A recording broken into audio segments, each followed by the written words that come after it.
Autism আক্রান্তরা সমাজের বোঝা নয় বললেন প্রধানমন্ত্রী। সবাইকে তাদের পাশে দাঁড়ানোর আহ্বান। প্রতিটি বিভাগে পরিচর্যা কেন্দ্র করার ঘোষণা।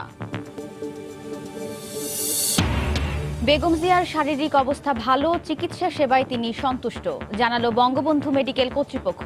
সঠিক চিকিৎসা দেয়া হয়নি, আবারও দাবি ফখরুলের। গুরুত্বপূর্ণ দুটি পদ হারানোর পর জাতীয় পার্টির অনুষ্ঠানে জিএম কাদের রাখলেন শুভেচ্ছা বক্তব্য। রওশন বললেন, দলে কোনো বিভেদ নেই। এবং চালুর অপেক্ষায় সিটি ইকোনমিক জোন। কাল ভিডিও কনফারেন্সে উদ্বোধন করবেন প্রধানমন্ত্রী। বিনিয়োগ ৫,০০০ কোটি টাকা ছাড়িয়ে যাওয়ার প্রত্যাশা।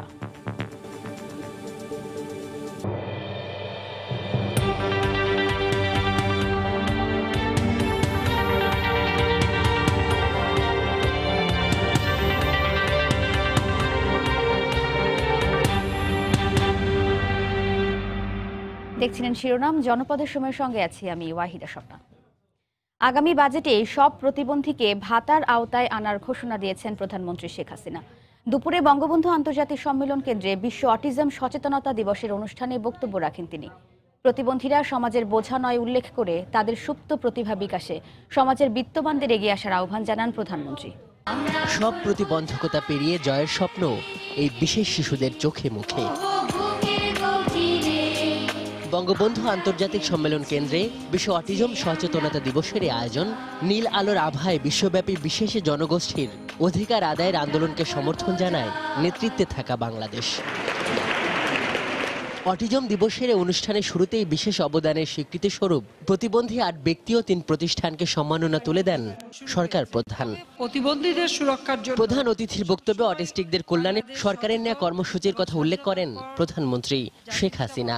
ভবিষ্যতে দেশের সব প্রতিবন্ধীকে ভাতার আওতায় আনার ঘোষণা দেন তিনি। এদেরকে আমরা কিন্তু যে ভাতাটা দিচ্ছি, আমরা আগামীতে এই বাজেটে আগামী যে বাজেট দেবো সেখানে যতগুলো আমরা এরকম প্রতিবন্ধী পাবো সকলের জন্য এই ভাতার ব্যবস্থা ইনশাল্লাহ আমরা করে দেব। সরকার প্রধান বলেন, অটিজমে আক্রান্তরা সমাজের বোঝা নয়, উপযোগী পরিবেশ আর যত্নে তাদেরও জীবন হতে পারে অর্থবহ। এই যে পানিটা এটা কারা তৈরি করে আপনারা জানেন? এটা কিন্তু প্রতিবন্ধীরা করে। দুর্ভাগ্য হলো যে আমার অফিসে বলে বলে এই পানি ব্যবহারটা নিশ্চিত করা যাচ্ছে না, কিন্তু অন্য ব্র্যান্ডের পানি যথেষ্ট নিয়ে আসে। কিন্তু এটা যেহেতু আমাদের প্রতিবন্ধীরা করে, এর বোতলগুলির উন্নত মানের করা, ছোট ছোট বোতল করা, সেগুলো আমরা করে দিয়েছি। কিন্তু এটাকে বাজারজাত করার ক্ষেত্রে অতটা কিন্তু কারো আন্তরিকতার একটু অভাব দেখি। তা আমার অফিসে সবাই আছে, আমি আশা করি আজকের দিনের পরে সবাই এই পানি নেবে। প্রতিবন্ধীদের উন্নয়নে সমাজের প্রতিটি স্তরে সচেতনতা বাড়ানোর তাগিদ দেন প্রধানমন্ত্রী। এই পরিচর্যা কেন্দ্রগুলি পর্যায়ক্রমিকভাবে সব জেলায় করতে চাচ্ছি। সেখানে আমরা এটি চাইবো যে এই ট্রাস্ট ফান্ডে বিত্তবানরা যেন কিছু অনুদান দেয়, যাতে করে আমরা এদের জন্য অন্তত তাদের জীবন যাত্রাটা যেন সুন্দর হয় সেই ব্যবস্থা আমরা করতে পারি।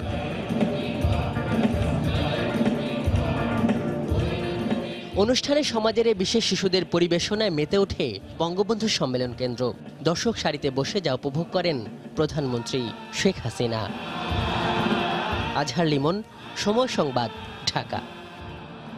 বর্ণাঢ্য র্যালি সহ নানা আয়োজনে দেশের বিভিন্ন স্থানে পালন করা হলো 12তম বিশ্ব অটিজম দিবস। অনুষ্ঠানে অটিস্টিক শিশুদের বিকাশে পরিবার ও শিক্ষা প্রতিষ্ঠানে সচেতনতা বৃদ্ধির উপর গুরুত্ব দেওয়া হয়। ব্যুরো প্রতিবেদক ও জেলার প্রতিনিধিদের পাঠানো তথ্য ছবি নিয়ে রিপোর্ট। মঙ্গলবার সকালে সিলেটে জেলা প্রশাসকের কার্যালয়ের সামনে থেকে একটি বর্ণাঢ্য শোভাযাত্রা বের করা হয়। বাদ্যযন্ত্রের তালে তালে শোভাযাত্রাটি নগরীর গুরুত্বপূর্ণ সড়ক প্রদক্ষিণ করে। এতে বিভাগীয় কমিশনার ও সমাজসেবা অধিদপ্তরের কর্মকর্তা সহ শিক্ষার্থীরা অংশ নেন। সহায়ক প্রযুক্তি ব্যবহারের মাধ্যমে অটিজম বৈশিষ্ট্য সম্পন্ন শিশুদের অধিকার নিশ্চিতের দাবিতে ফেনীতে একটি র্যালি বের করা হয়। শহরের গুরুত্বপূর্ণ সড়ক প্রদক্ষিণ শেষে প্রতিবন্ধী স্কুলে গিয়ে শেষ হয়। পরে সেখানে এক আলোচনা সভার আয়োজন করা হয়। যশোরে বর্ণাঢ্য র্যালির উদ্বোধন করেন অতিরিক্ত জেলা প্রশাসক। উদ্বোধনের পর র্যালিটি শহরের গুরুত্বপূর্ণ সড়ক প্রদক্ষিণ করে। এতে ব্যানার ফেস্টুন সহ শিক্ষক শিক্ষার্থীরা অংশ নেন। দিনাজপুরে জেলা প্রশাসকের কার্যালয়ের সামনে থেকে একটি বর্ণাঢ্য র্যালি বের করা হয়। র্যালিটি শহরের প্রধান সড়ক ঘুরে শিশু একাডেমি চত্বরে গিয়ে শেষ হয়। এতে ব্যানার ফেস্টুন সহ শতাধিক নারী পুরুষ অংশ নেন। এছাড়া নাটোর, ঝিনাইদহ, নওগাঁ, ফরিদপুর, গাইবান্ধা, মেহেরপুর ও চুয়াডাঙ্গা সহ দেশের বিভিন্ন স্থানে অটিজম বিষয়ক সচেতনতা বৃদ্ধির লক্ষ্যে র্যালি ও আলোচনা সভার আয়োজন করা হয়। সাবিত সারোয়ার, সময় সংবাদ। অটিস্টিকদের সমাজের মূল ধারায় ফিরিয়ে আনতে দেশে সরকারি বেসরকারি বেশ কয়েকটি প্রতিষ্ঠান কাজ করছে। বিশেষ চাহিদা সম্পন্ন এই শিশুদের কর্মক্ষম করে তুলতে দেয়া হচ্ছে প্রযুক্তি ও প্রায়োগিক শিক্ষা। এদিকে চিকিৎসকরা পরামর্শ দিয়েছেন অটিজমের মাত্রা কমাতে পরিবেশগত প্রভাব থেকে আক্রান্তদের দূরে রাখতে হবে। আল মামুনের ক্যামেরায় দেখুন মুজাহিদ শুভর রিপোর্ট। নাচ, গান আর অভিনয়ে সমানভাবে পারদর্শী অটিস্টিক সুস্মি।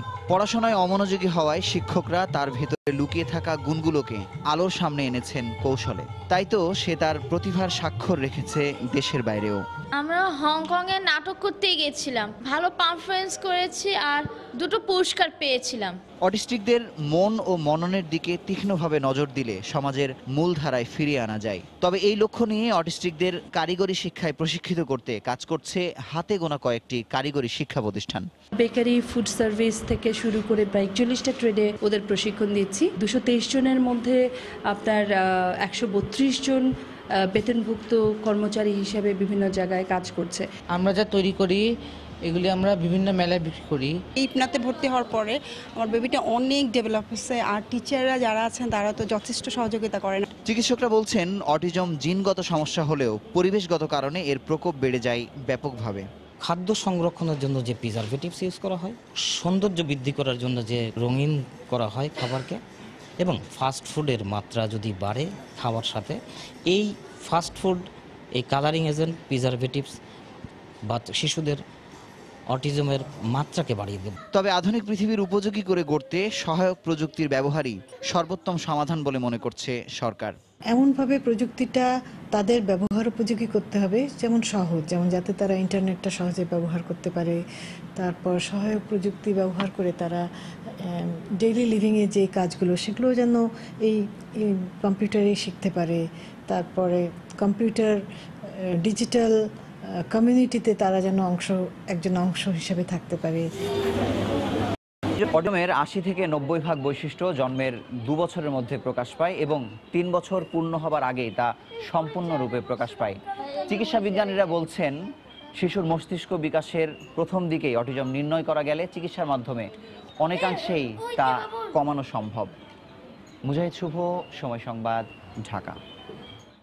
জনপদের সময় আরও থাকছে। বিদেশি কোনো চ্যানেল বন্ধ করা হয়নি, নিশ্চিত করলেন তথ্যমন্ত্রী। দেশি বিজ্ঞাপন সম্প্রচার করায় পরিবেশক সংস্থাগুলোকে নোটিশের পর দেখা যাচ্ছে না জি নেটওয়ার্ক।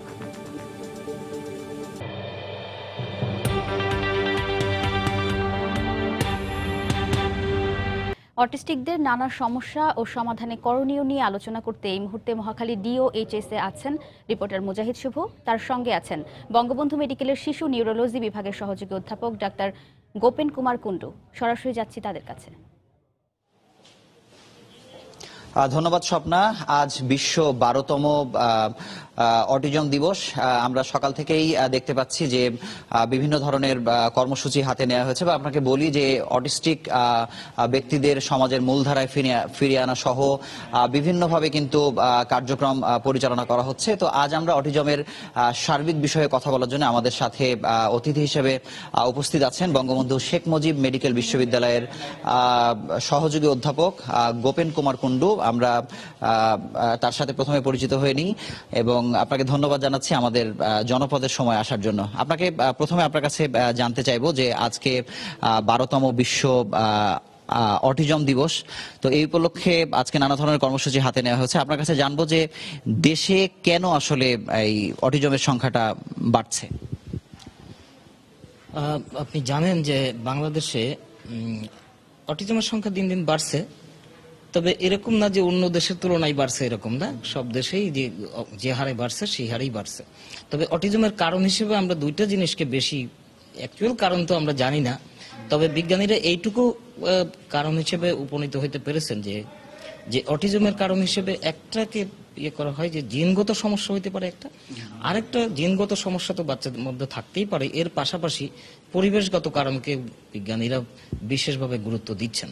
যে বাংলাদেশে দেখা যায় যে যত আরবানাইজেশন হচ্ছে, যত শহরে জীবনযাপনের মানুষ যাচ্ছে, ততই বেশি দেখা যাচ্ছে ফাস্ট ফুডের দিকে বেশি নজর দিচ্ছে। খাদ্য সংরক্ষণের জন্য বিশেষ কেমিক্যালস ইউজ করা হচ্ছে। খাদ্যের সৌন্দর্য বৃদ্ধির জন্য রং ইউজ করা হচ্ছে, বিশেষ রং। এবং কিছু কিছু ক্ষেত্রে দেখা গেছে এই ধরনের শিশুদের রক্ত পরীক্ষা করে দেখা গেছে যে তাদের কিছু হেভি মেটাল যেমন মার্কারি, যেমন তাদের আর্সেনিক, তারপরে এরকম সীসার পরিমাণ এই সমস্ত শিশুদের মধ্যে বেশি দেখা যায়। এগুলো যদি কোনোভাবে কমানো হয়, মানে অটিজম আক্রান্ত ব্যক্তিদের কাছ থেকে যদি এগুলো দূরে রাখা হয়, তাহলে কতটুকু প্রভাব কমানো সম্ভব? হ্যাঁ, যেহেতু জিনগত সমস্যা, আমরা মনেই করি যে জিনগত সমস্যা, জেনেটিক প্রবলেম তো আমরা এটা তো খণ্ডাইতে পারবো না, কিন্তু পরিবেশগত কারণ যেগুলো থাকে সেগুলোকে যদি আমরা সেগুলো থেকে যদি বিরত থাকতে পারি, তাহলে অটিজমের মাত্রা, আমরা জানি যে অটিজম বিভিন্ন মাত্রার হয়ে থাকে, কম মাত্রা, বেশি মাত্রা, মধ্যম মাত্রা। অটিজমের মাত্রাকে কমায় ফেলা যেতে পারে। আচ্ছা, আমরা যদি একটু ভিন্ন প্রসঙ্গে যাই, যে আজকের এবারের প্রতিপাদ্য আমরা জেনেছি যে সহায়ক প্রযুক্তির ব্যবহার অটিজম বৈশিষ্ট্য সম্পন্ন ব্যক্তির অধিকার। আসলে এই প্রতিপাদ্যের মাধ্যমে আমরা সহজভাবে কি বুঝি? এটা একটা বিশেষভাবে গুরুত্ব দেওয়া হয়েছে অটিজম শিশুদের ক্ষেত্রে। অটিজম বৈশিষ্ট্য সম্পন্ন শিশুদের ক্ষেত্রে আপনারা জানেন যে এদের কিছু বিশেষ বৈশিষ্ট্য থাকে। এই বৈশিষ্ট্যগুলোর মধ্যে একটা হচ্ছে এই ধরনের বিশেষ শিশুরা সামাজিক যোগাযোগ, যে সামাজিক অন্য শিশুর সাথে আরেকটি শিশুর যে যোগাযোগ, এই যোগাযোগটা তাদের মধ্যে থাকে না। তাদের মধ্যে ইশারা ইঙ্গিতের মাধ্যমে যে যোগাযোগ, এই যোগাযোগও অনেক সময় থাকে না।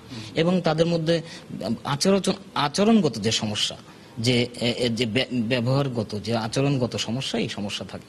তো যেহেতু তারা যোগাযোগের সমস্যা থাকে, তো এই বিশেষ অ্যাপসের মাধ্যমে, যে বিশেষ প্রযুক্তির মাধ্যমে, মোবাইল অ্যাপস এবং বিভিন্ন অ্যাপসের মাধ্যমে কথাবার্তার উন্নতি অথবা যোগাযোগের উন্নতি করা যেতে পারে। এছাড়াও আমরা জানি যে অন্য বাচ্চাদের সাথে মেলামেশার যে সমস্যা থাকে, সেটার ক্ষেত্রে এই বিশেষ স্কিলনেসের জন্য আমরা মোবাইল অ্যাপস ইউজ করতে পারি।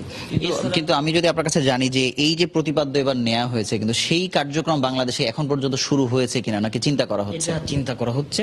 এবং তবে একটা ব্যাপারকে অনেক আগে থেকে আমরা গুরুত্ব দিয়ে থাকি, যে কম্পিউটার স্কিলনেসের মাধ্যমে, কম্পিউটারের মাধ্যমে তাদের বিশেষ কর্মদক্ষতা বাড়ানোর বিশেষ ব্যবস্থা অনেক আগে থেকেই নেওয়া হয়ে গেছে। আচ্ছা, আমি একটু ভিন্ন প্রসঙ্গে আসি, যে অটিজমের চিকিৎসার ব্যাপারে আমরা দেখছি 2010 সালের পর থেকে সরকার বলি, আমাদের সমাজ বলি, অনেকটা নড়ে চড়ে বসেছে, ভালোভাবে কাজ হচ্ছে।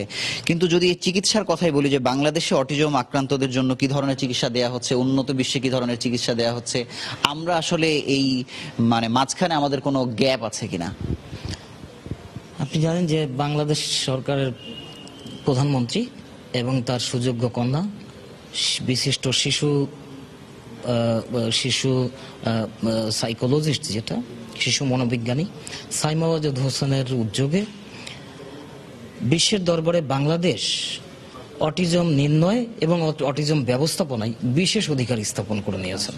এবং সেই জন্য যা যা করা দরকার, বাংলাদেশ সরকার সেই ব্যবস্থা, অন্য দেশের তুলনায় পিছিয়ে থাকবে এরকম না, অন্য দেশের সাথে তাল মিলিয়ে একইভাবে সেই বিশেষ ব্যবস্থা এই ধরনের বিশেষ শিশুদের জন্য নিয়ে যাচ্ছেন। এবং এই জন্যে আপনি জানেন যে বাংলাদেশে ঢাকা সিটিতে, ঢাকা শহরের শিশুদের, অটিস্টিক শিশুদের যে চিকিৎসার জন্য ঢাকাতে বঙ্গবন্ধু শেখ মুজিব মেডিকেল ইউনিভার্সিটিতে, যেখানে আমি কাজ করছি, যে সেখানে একটা স্পেশাল স্কুল তথা স্পেশাল একটা ওয়ান স্টপ সার্ভিসের ব্যবস্থা করা হয়েছে, যেটাকে এখন আমরা ইপনা হিসেবে পরিচিত। ইপনা হচ্ছে institute of paediatric neuro disorder and autism. এটা বঙ্গবন্ধু শেখ মুজিব মেডিকেল বিশ্ববিদ্যালয়ের এখন একটা প্রথম ইনস্টিটিউট।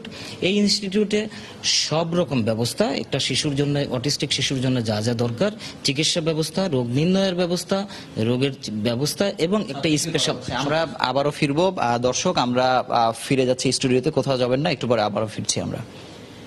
বিশ্ব অটিজম সচেতনতা দিবস উপলক্ষে আবারও আলোচনায় যোগ দিচ্ছেন রিপোর্টার মুজাহিদ শুভ। তার সঙ্গে যোগ দিয়েছেন PFDA ভোকেশনাল ট্রেনিং সেন্টারের প্রতিষ্ঠাতা চেয়ারম্যান সাজিদা রহমান ড্যানি। যাচ্ছি তাদের কাছে।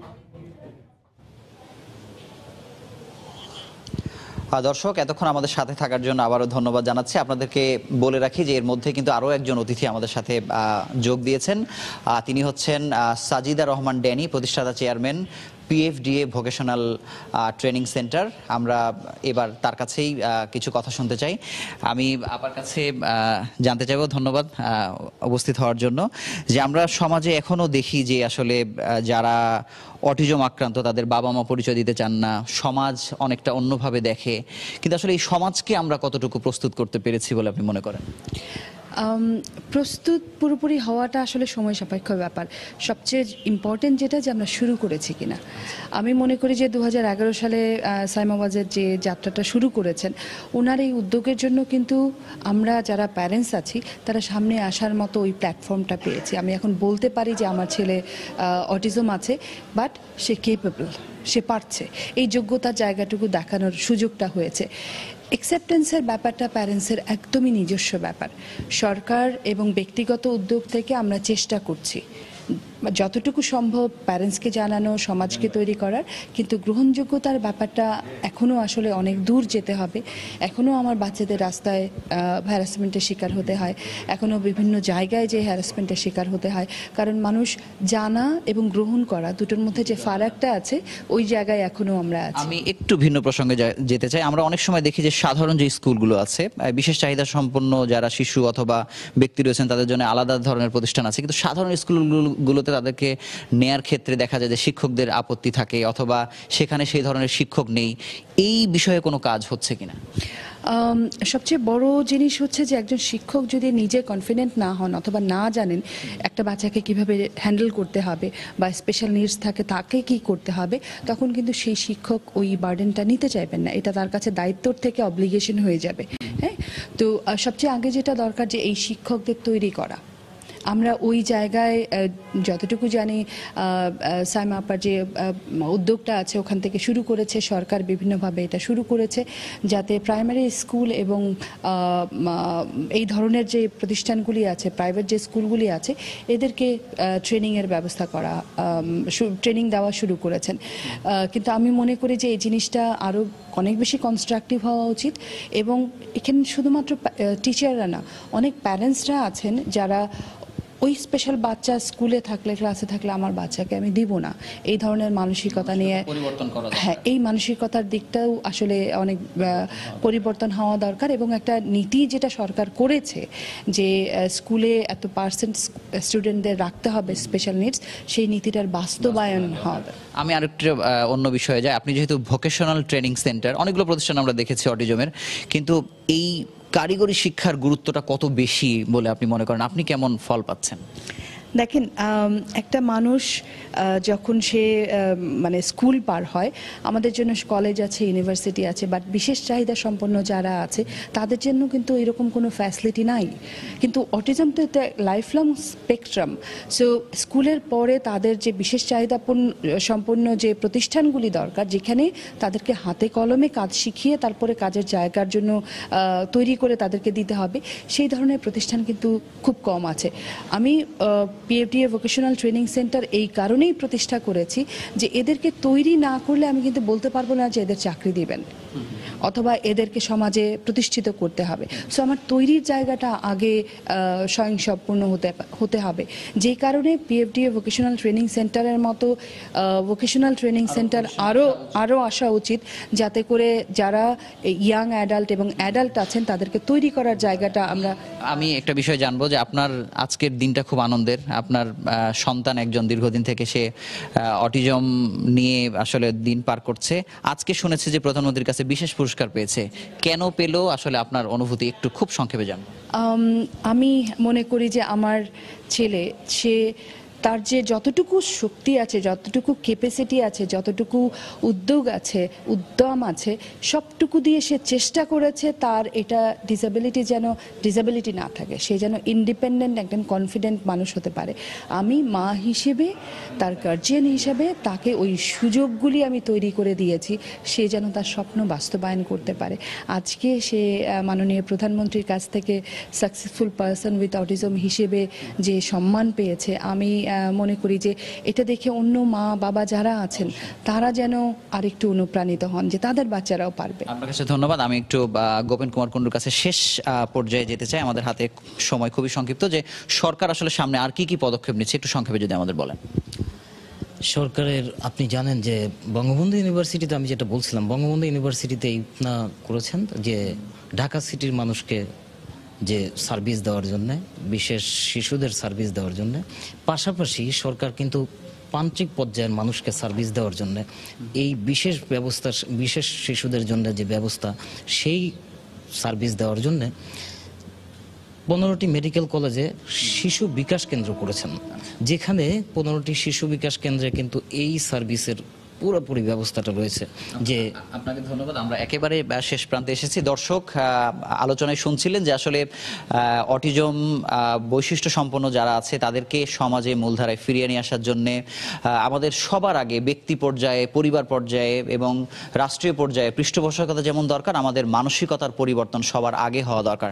তো আমরা আশা করছি যে এখন পর্যন্ত যে 47,417 জন বলা হচ্ছে সমাজ কল্যাণ মন্ত্রণালয়ের তথ্য, যেটি যে এখনো আছে, হয়তো এর বাইরেও আরো অসংখ্য অটিজম আক্রান্ত ব্যক্তি রয়েছে। আমরা তারা যেন খুব অল্প সময়ের মধ্যে আমাদের সহযোগিতায় সমাজের মূলধারায় ফিরে এসে আমাদের মতোই তারা পথ চলতে পারে, তো এই আশাবাদ ব্যক্ত করে আজকের মতো শেষ করছি। আমরা চলে যাচ্ছি স্টুডিওতে। বিশ্ব অটিজম সচেতনতা দিবস উপলক্ষে দুজন আলোচককে সঙ্গে নিয়ে এতক্ষণ সরাসরি আলোচনায় আমাদের সঙ্গে যুক্ত ছিলেন রিপোর্টার মুজাহিদ শুভ। এবার চলে যাচ্ছি অন্য প্রসঙ্গে। বেগম জিয়ার স্বাস্থ্যের উন্নতি হচ্ছে বলে জানিয়েছেন বঙ্গবন্ধু শেখ মুজিব মেডিকেল বিশ্ববিদ্যালয় হাসপাতালের পরিচালক। গতকাল চিকিৎসা দেওয়ার পর বিএনপি নেত্রী আগের চেয়ে ভালো আছেন বলেও জানান তিনি। বেগম জিয়ার স্বাস্থ্য পরীক্ষার পর আজ সংবাদ সম্মেলনে এ তথ্য তুলে ধরে হাসপাতাল কর্তৃপক্ষ। কারাগার থেকে বঙ্গবন্ধু শেখ মুজিব মেডিকেল বিশ্ববিদ্যালয় হাসপাতালে ভর্তি করার পর সোমবার দুপুরেই বেগম খালেদা জিয়ার চিকিৎসা শুরু করে মেডিকেল বোর্ড। মঙ্গলবার দুপুরে আবারও স্বাস্থ্য পরীক্ষার জন্য কেবিনে যান চিকিৎসকরা। পরে এ নিয়ে সাংবাদিকদের ব্রিফ করেন হাসপাতালের পরিচালক ব্রিগেডিয়ার জেনারেল AK মাহবুবুল হক। তিনি জানান, সোমবারের চেয়ে ভালো আছেন বিএনপি চেয়ারপারসন। আমাদের বোর্ডের প্রেসিডেন্ট দেখেছেন, আর উনি গতকালকে যে মেডিসিন দেওয়া হয়েছিল উনি খাচ্ছেন। উনি আজকে কালকের চেয়ে, গতকালকে চেয়ে আজকে ওনার অবস্থা ভালো। কোনো কিছু করা নতুন দেওয়া হয় না, শুধু ব্লাড সুগার করা হয়েছে। আর এটা তো প্রতিদিন উনি নিজেই করেন, দেখেন ওনার স্ট্যাটাস। বেসরকারি বিশেষায়িত হাসপাতালে বেগম জিয়াকে চিকিৎসা দেওয়ার যে দাবি জানিয়েছে বিএনপি, সে বিষয়ে সাংবাদিকরা BSMMU পরিচালকের মতামত জানতে চাইলে তিনি বলেন, চিকিৎসায় সন্তুষ্ট বেগম জিয়া। আমার মনে হয় উনি স্যাটিসফাই, উনি ওনার চিকিৎসা স্যাটিসফাই। গতকালকে উনি কথা বলেছেন হাসি খুশি। আজকেও আমাদের প্রেসিডেন্ট অফ দ্য বোর্ড গিয়েছেন, উনিও বলেছেন যে উনি আজকেও খুব হাসি খুশি সাবলীলভাবে কথা বলেছেন। আগে কি হয়েছে সেটা আসলে আমরা সেটা না গিয়ে এবার ভালো হচ্ছে আর কি। বিএনপি চেয়ারপারসনকে সুস্থ করে তুলতে সব ধরনের সেবা দেওয়া হবে বলেও আশ্বস্ত করেন হাসপাতাল পরিচালক। সালাউদ্দিন সুমন, সময় সংবাদ, ঢাকা। অন্যদিকে বেগম খালেদা জিয়া প্রচণ্ড অসুস্থ জানিয়ে কারাগারে তাকে সঠিক চিকিৎসা দেওয়া হয়নি বলে আবারও অভিযোগ করলেন বিএনপি মহাসচিব মির্জা ফখরুল ইসলাম আলমগীর। বিকেলে রাজধানীর নয়াপল্টনে দলের কেন্দ্রীয় কার্যালয়ে দলীয় চেয়ারপারসনের রোগমুক্তি কামনায় আয়োজিত দোয়া মাহফিলে বক্তব্য রাখেন তিনি। দোয়া মাহফিলে বিএনপির স্থায়ী কমিটির বেশ কয়েকজন সদস্যের পাশাপাশি নেতাকর্মীরা উপস্থিত ছিলেন। এ সময় বিএনপির সিনিয়র যুগ্ম মহাসচিব রুহুল কবির রিজভী বলেন, বেগম জিয়ার রোগমুক্তি কামনায় সারা দেশে বুধবারও দোয়া মাহফিলের আয়োজন করবে বিএনপি। এছাড়াও নেত্রীর মুক্তির দাবিতে আগামী 7ই এপ্রিল সকাল 10টা থেকে বিকেল 4টা পর্যন্ত অনশন কর্মসূচি পালন করবে বিএনপি।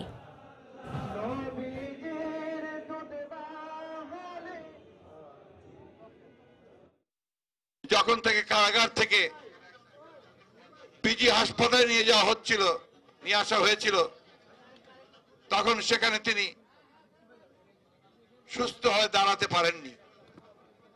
তাকে হুইল চেয়ারে করে তাকে নিতে হয়েছে এবং সেখানে তিনি পুরোপুরি স্বস্তির মধ্যে ছিলেন না। আমরা নিজে দেখেছি, তার সঙ্গে কথা বলেছি, তিনি অত্যন্ত অসুস্থ বোধ করছেন, তিনি ঠিকমতো খেতে পারছেন না, তার সঠিক চিকিৎসা কারাগারে দেওয়া হয়নি। জাতীয় পার্টিতে কোনো বিভেদ নেই জানিয়ে দলের সিনিয়র কো চেয়ারম্যান ও জাতীয় সংসদে বিরোধী দলীয় উপনেতা রওশন এরশাদ বলেছেন, চেয়ারম্যান হোসেন মোহাম্মদ এরশাদের নেতৃত্বে সবাই ঐক্যবদ্ধ আছে। সকালে জাতীয় যুব সংহতির প্রতিষ্ঠাবার্ষিকী উপলক্ষে আয়োজিত সমাবেশে তিনি একথা বলেন। অনুষ্ঠানে সদ্য দলের কো চেয়ারম্যান ও বিরোধী দলীয় উপনেতার পদ হারানো GM কাদেরও উপস্থিত ছিলেন। 22 মার্চ জাতীয় পার্টির কো চেয়ারম্যানের পদ হারান GM কাদের। তার পরদিন বিরোধী দলীয় উপনেতার পদ থেকেও অব্যাহতি দেওয়া হয় তাকে। সাংগঠনিক এসব পথ হারানোর 10 দিন পর প্রথমবারের মতো মঙ্গলবার জাতীয় যুব সংহতির প্রতিষ্ঠাবার্ষিকী উপলক্ষে দলীয় কার্যালয়ের সামনে আয়োজিত সমাবেশে যোগ দেন জিএম কাদের। এই সময় মঞ্চে দলের সিনিয়র কো চেয়ারম্যান রওশন এরশাদের পাশের চেয়ারেই বসেন তিনি। অনুষ্ঠানে শুভেচ্ছা বক্তব্য রাখলেও নীতি নির্ধারণী বিষয়ে কোনো মন্তব্য করেননি তিনি। পরে অনুষ্ঠানে দেয়া বক্তব্যে রওশন এরশাদ বলেন, বাইরে দলের ভাঙন নিয়ে নানা আলোচনা হলেও দলের মধ্যে এর কোনো অস্তিত্ব নেই। তিনি জানান, এরশাদের নেতৃত্বে সবাই একসঙ্গে দলের জন্য কাজ করছেন। পার্টির ভিতরে অনেক কথা হচ্ছে, অনেকে মনে করে পার্টির মধ্যে আমাদের বিভক্তি আছে, দ্বিধাদ্বন্দ্ব আছে। আসলে পার্টির ভিতরে দ্বিধাদ্বন্দ্ব নাই, কোনো বিভক্তি নাই। আমরা সবাই মিলে একই আছে। আমাদের জাতীয় পার্টির চেয়ারম্যান যে নির্দেশ দেবে, যে নির্দেশে আমরা মেনে নিব। সেই কারণে আমাদের পার্টির মধ্যে কোনো দ্বিধাদ্বন্দ্ব নেই। অনেক পত্র পত্রিকায় অনেক ধরনের কথা আসতেছে, আমার মনে হয় এগুলো ঠিক না। আমরা সবাই এক আছি। পরে জাতীয় যুব সংহতির প্রতিষ্ঠাবার্ষিকী উপলক্ষে সংগঠনের নেতাকর্মীরা বর্ণাঢ্য র্যালি বের করেন। ফেরদৌস লিপি, সময় সংবাদ, ঢাকা। জনপদের সময় আরো থাকছে।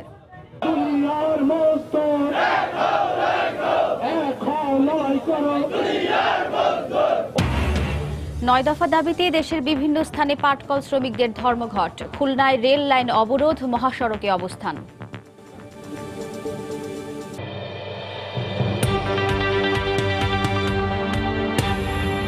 জি বাংলা সহ বিভিন্ন বিদেশি চ্যানেল বন্ধ করা হয়নি বলে জানালেন তথ্যমন্ত্রী ডক্টর হাসান মাহমুদ। আইন না মেনে দেশি বিজ্ঞাপন সম্প্রচার করায় পরিবেশক সংস্থাগুলোকে কেবল নোটিশ দেওয়া হয়েছে বলেও জানান তিনি। এদিকে চলচ্চিত্র প্রদর্শক সমিতির বিভিন্ন দাবি মেনে নেওয়ার আশ্বাসে 12 এপ্রিল থেকে সারা দেশে সিনেমা হল বন্ধের ঘোষণা স্থগিত করা হয়েছে। অনুমতি না থাকলেও দীর্ঘদিন ধরে জি বাংলা, স্টার জলসা সহ ডাউনলিংক করা বিদেশি চ্যানেলে বিজ্ঞাপন প্রচার হয়ে আসছে। বিজ্ঞাপন প্রচার বন্ধে তথ্য মন্ত্রণালয় থেকে এসব চ্যানেলের পরিবেশক সংস্থাকে একাধিকবার সতর্ক করে চিঠি দেওয়া হয়েছে, কিন্তু না মানায় সম্প্রতি বেসরকারি টেলিভিশন মালিকদের সংগঠন অ্যাডকো নেতারা বিজ্ঞাপন বন্ধের জোর দাবি জানান। এরই প্রেক্ষিতে গত 31 মার্চ পর্যন্ত সময়সীমা বেঁধে দিয়ে বিজ্ঞাপন প্রচার বন্ধের নির্দেশ দেয় তথ্য মন্ত্রণালয়। নির্দেশ উপেক্ষা করায় 1 এপ্রিল পরিবেশক সংস্থাকে কারণ দর্শানোর নোটিশ দেওয়া হয়। এরপর থেকেই বাংলাদেশে জি নেটওয়ার্কের সব চ্যানেলের সম্প্রচার বন্ধ হয়ে যায়। তবে মঙ্গলবার সচিবালয়ে বাংলাদেশ চলচ্চিত্র প্রদর্শক সমিতির নেতাদের সঙ্গে এক বৈঠকে তথ্যমন্ত্রী জানান, বিদেশি চ্যানেল বন্ধে কোনো নির্দেশনা দেওয়া হয়নি। 500 থেকে 1000 কোটি টাকার বিজ্ঞাপন অন্য দেশে চলে গেছে। 1 তারিখে যখন আমরা দেখতে পেলাম যে বিজ্ঞাপন প্রদর্শন করা হচ্ছে, তখন আমরা নোটিশ দিয়েছি, আইন মোতাবেক নোটিশ দিয়েছি। আমরা কোনো চ্যানেল বন্ধ করিনি। এদিকে দেশের মানুষকে সিনেমা হলমুখী করতে উপমহাদেশের চলচ্চিত্র প্রদর্শনের অনুমতি দেয়া সহ চলচ্চিত্র প্রদর্শক সমিতির বিভিন্ন দাবি বিবেচনার আশ্বাস দেন মন্ত্রী। আগে বেশ কয়েকটি ছবি জমা পড়ার পর তারপর এটার জন্য মিটিং ডাকা হতো। এখন একটি ছবি জমা পড়লে একটির জন্যই মিটিং ডাকা হবে। হিন্দি ছবি আমদানির ক্ষেত্রে সেটি বারণ করা আছে। এই বিষয়টি প্রযোজক সমিতি, পরিচালক সমিতি, শিল্পী সমিতি তাদের সাথে আলাপ করব আমি। এরই প্রেক্ষিতে আগামী 12 এপ্রিল থেকে সারা দেশের সিনেমা হল বন্ধ করে দেওয়ার সিদ্ধান্ত স্থগিত করে চলচ্চিত্র প্রদর্শক সমিতি। প্রত্যাহার করছি না, আমরা স্থগিত করছি। আমরা খুব শীঘ্রই সবার সাথে আলোচনা করে আমরা আপনাদেরকে আবার ডাকবো, ডাইকে আমরা একটা সিদ্ধান্ত দিয়ে দেব। প্রসূন আশিস, সময় সংবাদ, ঢাকা। বাণিজ্যিক কিংবা আবাসিক ভবন, রাজধানীর সদরঘাট এলাকার এক একটি স্থাপনা যেন মরণ ফাঁদ। ফায়ার সার্ভিসের তথ্য মতে পুরান ঢাকার 173টি বহুতল ভবনই অগ্নিঝুঁকিতে, যার মধ্যে 67টি মারাত্মক ঝুঁকিপূর্ণ। এরই মধ্যে 15টি ভবনে নোটিশ টাঙিয়ে দিয়েছে ফায়ার সার্ভিস। ব্যবসায়ীরা অসহায়ত্ব প্রকাশ করলেও মালিক পক্ষ দিচ্ছে ব্যবস্থা নেওয়ার আশ্বাস। সদরঘাট এলাকায় ইস্ট বেঙ্গল সুপারমার্কেট আগে 2 দফা অগ্নিঝুঁকির সতর্কতা নোটিশ দিয়ে এবার 3য় দফায়ও একই হাল। বাণিজ্যিক ভবনে অগ্নি নির্বাপন ব্যবস্থার 25টি শর্তের মধ্যে মানা হয়েছে মাত্র 4টি, তাও আবার বলা হচ্ছে প্রশস্ত সিঁড়ির কথা, যা কিনা বেদখল। সদা ব্যস্ত এই ভবনটির চারিদিকে অরক্ষিত ইলেকট্রিক তার। দুর্ঘটনাবশত আগুন লেগে গেলে আরো ভয়াবহ রূপ নিতে পারে আশেপাশের পরিবেশের কারণে, তাই তো সতর্কতার নোটিশ। যারা প্ল্যান তৈরি করছে তারা দেখেন কোন জায়গায় কিভাবে কি করছে, তারা তো কোথাও কোনো স্পেস রাখে নাই। একটা গেটে খোলা থাকে, যে আপনাদের আগুন লাগলে আমরা পুরো ঝুঁকির মধ্যে থাকুন লাগে। মালিক পক্ষের সেই পুরনো কথা, এবার ঠিক হবে সব। আগুন লাগলে আমরা ঝুঁকির মধ্যে আছি, ইনশাল্লাহ আল্লাহ জানে আমাদের ক্ষমা করে আমরা তাড়াতাড়ি এটা সমাধান করে দেব। ফায়ার সার্ভিস বলছে সদরঘাট এলাকায় 106টি মার্কেটই ঝুঁকিপূর্ণ, এর মধ্যে 53টি অতি ঝুঁকিপূর্ণ আর 67টি বহুতল আবাসিক ভবন রয়েছে এই তালিকায়। প্যাসিভ ফায়ার প্রোটেকশন সিস্টেম আপনারা ইমপ্লিমেন্ট করেন, ইমপ্লিমেন্ট করার পরে আমাদেরকে অবহিত করেন, রিভিজিট করার পরে যদি আমরা সন্তুষ্ট হই তাহলে আমরা এই ব্যানারটা উঠিয়ে ফেলবো। প্রথম দিনে 15টি ভবনে টাঙিয়ে দেওয়া হয় অগ্নিঝুঁকির নোটিশ। অরক্ষিত এসব বৈদ্যুতিক কেবলই বলে দিচ্ছে শর্ট সার্কিটের মাধ্যমে যে কোনো সময় অগ্নি দুর্ঘটনা ঘটতে পারে এই ভবনটিতে। 14 তলা এই ভবনটিতে একমাত্র বহিরাগমন যে সিঁড়িটি রয়েছে সেটিও অধিকাংশ সময় বন্ধ থাকে নানা মালামাল রাখার কারণে, আর অগ্নি নির্বাপক ব্যবস্থার এই হাল। সবকিছু মিলিয়ে এই মার্কেটে যদি বড় কোনো দুর্ঘটনা ঘটে, মালিকপক্ষ কেবলমাত্র কর্তৃপক্ষ কিংবা ফায়ার সার্ভিসকে দায় দিয়েই কি তাদের দায় এড়াতে পারবে? রাশেদ লিমন, সময় সংবাদ, ঢাকা। এদিকে চট্টগ্রামের বহুতল ভবনের অগ্নি নিরাপত্তা ব্যবস্থা খতিয়ে দেখতে অভিযান চালিয়েছে ফায়ার সার্ভিস। এতে ভবন মালিকদের নির্দেশনা সম্বলিত নোটিশও দেওয়া হয়। এ উদ্যোগকে স্বাগত জানিয়েছেন নগরের বাসিন্দারা। এছাড়া দ্বিতীয় দিনের অভিযানে অগ্নি নিরাপত্তা ব্যবস্থায় ত্রুটি থাকায় কক্সবাজারে কয়েকটি হোটেলকে জরিমানা করেছেন ভ্রাম্যমাণ আদালত। এ সময় আটক করা হয় 2 জনকে। বহুতল ভবনের অগ্নি নিরাপত্তা ব্যবস্থা খতিয়ে দেখতে মঙ্গলবার সকালে চট্টগ্রামের কাজীর দেউরিতে অভিযান শুরু করে ফায়ার সার্ভিস। 8টি দলে বিভক্ত হয়ে একইভাবে পর্যবেক্ষণ চালানো হয় চন্দনপুরা ও জিইসি সহ নগরের বিভিন্ন আবাসিক ও বাণিজ্যিক এলাকায়। যেসব ভবন বেশি ঝুঁকিপূর্ণ ও নিরাপত্তা ব্যবস্থা নেই, প্রাথমিকভাবে সেসব ভবন মালিকদের নোটিশ দিয়ে সময় বেঁধে দেওয়া হয়। নির্দেশ অমান্য করলে মালিকদের বিরুদ্ধে আইনি ব্যবস্থা নেওয়ার কথা জানিয়েছেন ফায়ার সার্ভিস কর্মকর্তারা। ইমার্জেন্সি এক্সিট কোনো বাধামুক্ত বা বাধাগ্রস্ত আছে কিনা সেই বিষয়গুলো আমরা দেখভাল করছি, ফায়ার এক্সটিংগুইশার আছে কিনা এবং বহুতল ভবনের ছাড়পত্র গ্রহণ করেছে কিনা আমরা আমাদের ঊর্ধ্বতন কর্তৃপক্ষকে অবহিত করবে এবং ঊর্ধ্বতন কর্তৃপক্ষ তখন সেটা তারা প্রশাসনিক ব্যবস্থা গ্রহণ করবে। নিয়মিত এমন অভিযান চালিয়ে নগরীর ভবনগুলোর জরুরি বহির্গমন পথ না থাকা, নকশার চেয়ে সংকীর্ণ সিঁড়ি ও সেটব্যাক না থাকা সহ বিভিন্ন অসঙ্গতি পরীক্ষা নিরীক্ষার দাবি জানান নগরবাসী। অবশ্যই দরকার কর্তৃপক্ষ এদেরকে যথাযথভাবে ব্যবস্থা নেওয়ার দরকার এবং ওরাও যাতে ওই গ্যাপটা ওরা পরিপূর্ণ করে। বাড়িঘর নাই, ভাড়াটিয়া হিসেবে আমরা থাকতে চাই, কিন্তু এই সেফটিটা তো আমরা পাচ্ছি না। এগুলো আমরা তো এটা সমর্থন জানাই। আমরা যারা এখানে বসবাস করি হাই রাইজ বিল্ডিংয়ে, আমাদের সেফটির প্রয়োজন আছে। তা আমরা এই জিনিসগুলোকে খুব অ্যাপ্রিসিয়েট করি। আমরা যতই চাই যে আগুন না লাগুক, চাই একটু ভালো থাকুক। এদিকে কক্সবাজারের পর্যটন হোটেল ও মোটেল জোনের বহুতল ভবনগুলোতে দ্বিতীয় দিনের মতো অভিযান চালিয়েছেন ভ্রাম্যমাণ আদালত। জেলা প্রশাসনের নির্বাহী ম্যাজিস্ট্রেট নাসরিন বেগমের নেতৃত্বে ফায়ার সার্ভিসের একটি দল 3টি আবাসিক হোটেল ও একটি রেস্তোরাঁকে জরিমানা করেন। এ সময় জরিমানা দিতে না পারায় আটক করা হয় 2 জনকে। এছাড়া বেশ কয়েকটি হোটেলকে সতর্ক করে 30 এপ্রিলের মধ্যে অগ্নি নিরাপত্তা ব্যবস্থা করার জন্য সময়সীমা বেঁধে দেওয়া হয়। মহিউদ্দিন মধু, সময় সংবাদ। আনুষ্ঠানিক উদ্বোধনের অপেক্ষায় দেশের 6ষ্ঠ বেসরকারি সিটি ইকোনমিক জোন। আগামীকাল গণভবন থেকে ভিডিও কনফারেন্সের মাধ্যমে এই অর্থনৈতিক অঞ্চল উদ্বোধন করবেন প্রধানমন্ত্রী শেখ হাসিনা। সিটি গ্রুপ বলছে, সিটি ইকোনমিক জোনে দেশি বিদেশি মিলে বিনিয়োগ হবে 5,000 কোটি টাকা। দেশের বিনিয়োগ বাড়াতে সিটি অর্থনৈতিক অঞ্চল গুরুত্বপূর্ণ ভূমিকা রাখবে বলে আশাবাদী বাংলাদেশ অর্থনৈতিক অঞ্চল কর্তৃপক্ষ বেজা। শামসুল হক প্রিন্সের তোলা ছবিতে শুভ খানের রিপোর্ট। ঢাকা সিলেট মহাসড়ক থেকে মাত্র 2 কিলোমিটার ভিতরে নারায়ণগঞ্জের শীতলক্ষ্যা নদীর তীরে গড়ে উঠছে দেশের শীর্ষস্থানীয় শিল্পগোষ্ঠী সিটি গ্রুপের সিটি ইকোনমিক জোন। প্রায় 78 একর জায়গার ওপর বাস্তবায়নাধীন সিটি ইকোনমিক জোন স্থাপনে চূড়ান্ত লাইসেন্স দেয়া হয় 2018 সালের 23 জানুয়ারি। 1 বছরের মাথায় উৎপাদনে যাওয়ার অপেক্ষায় সর্বাধুনিক প্রযুক্তির সিড ক্র্যাশিং ইউনিট। এখানে দৈনিক 5,000 টন সয়াবিন বীজ থেকে উৎপাদন হবে 1,000 টন অপরিশোধিত তেল ও 4,000 টন সয়াবিন। বর্তমানে এই ইকোনমিক জোনে 3,000 টন অপরিশোধিত ভোজ্য তেল পরিশোধন করার লক্ষ্যে কারখানা স্থাপন করেছে সিটি এডিবল অয়েল লিমিটেড। পরীক্ষামূলকভাবে এই কারখানায় শুরু হয়েছে তেল পরিশোধন। ইকোনমিক জোনের ভেতরে খাদ্য, পানীয় ও কৃষি পণ্য প্রক্রিয়াজাতকরণ শিল্প কারখানাও গড়ে উঠছে। সিটি গ্রুপ বলছে, ইতোমধ্যে বিনিয়োগ হয়েছে 2,500 কোটি টাকা। সমৃদ্ধ শিল্প, সমৃদ্ধ বাংলাদেশ। মাননীয় প্রধানমন্ত্রী শিল্প বিপ্লবের যে ঘোষণা দিয়েছেন, ইকোনমি জোন তারই সফল বাস্তবায়ন। 2,500 কোটি টাকা বিনিয়োগ করেছি। আগামী 2 বছরে আরও 2,500 কোটি টাকা বিনিয়োগ হবে।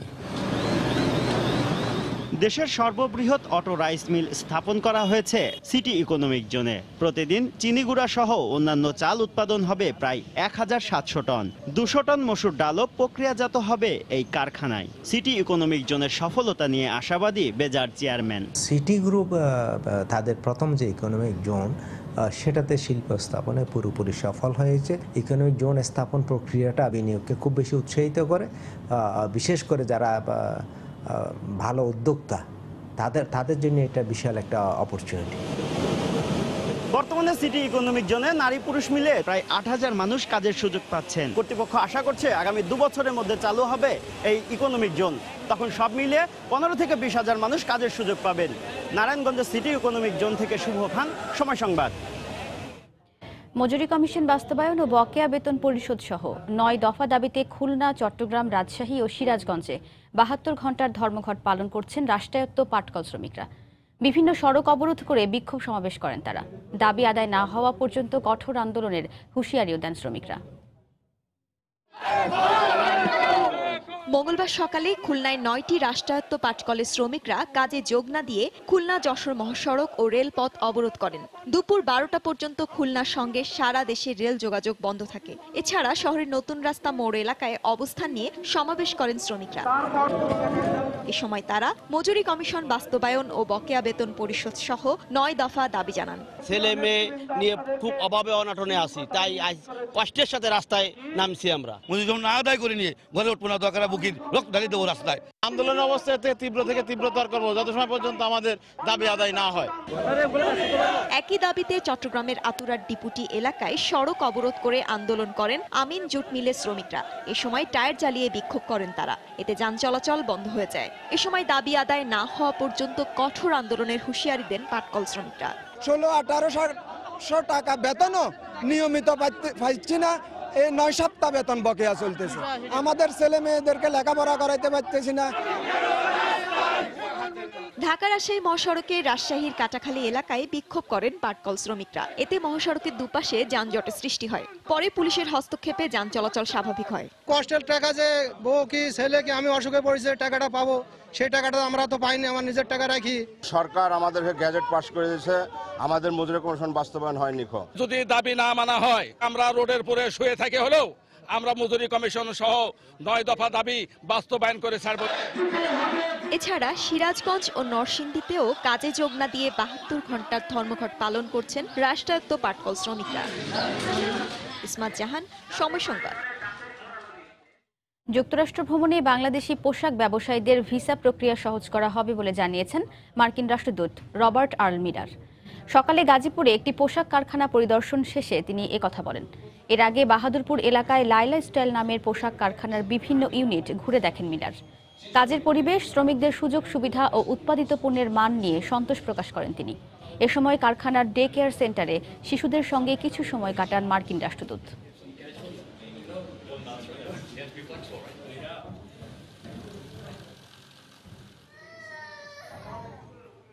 এই পর্যায়ে শিরোনামগুলো জানিয়ে দিচ্ছে আরেকবার। অটিজম আক্রান্তরা সমাজের বোঝা নয় বললেন প্রধানমন্ত্রী। সবাইকে তাদের পাশে দাঁড়ানোর আহ্বান। প্রতিটি বিভাগে পরিচর্যা কেন্দ্র করার ঘোষণা। বেগম জিয়ার শারীরিক অবস্থা ভালো, চিকিৎসা সেবায় তিনি সন্তুষ্ট, জানালো বঙ্গবন্ধু মেডিকেল কর্তৃপক্ষ। সঠিক চিকিৎসা দেয়া হয়নি, আবারও দাবি ফখরুলের। গুরুত্বপূর্ণ 2টি পদ হারানোর পর জাতীয় পার্টির অনুষ্ঠানে জিএম কাদের রাখলেন শুভেচ্ছা বক্তব্য। রওশন বললেন দলে কোনো বিভেদ নেই। এবং চালুর অপেক্ষায় সিটি ইকোনমিক জোন। কাল ভিডিও কনফারেন্সে উদ্বোধন করবেন প্রধানমন্ত্রী। বিনিয়োগ 5,000 কোটি টাকা ছাড়িয়ে যাওয়ার প্রত্যাশা। এই ছিল এখনকার মতো। যে কোনো খবর পেতে ভিজিট করুন সময়নিউজ.tv। আপনার মোবাইলে সময় সংবাদ দেখতে ও সব খবর পেতে ডাউনলোড করুন সময় অ্যাপ। আর সঙ্গেই থাকুন সময়ের।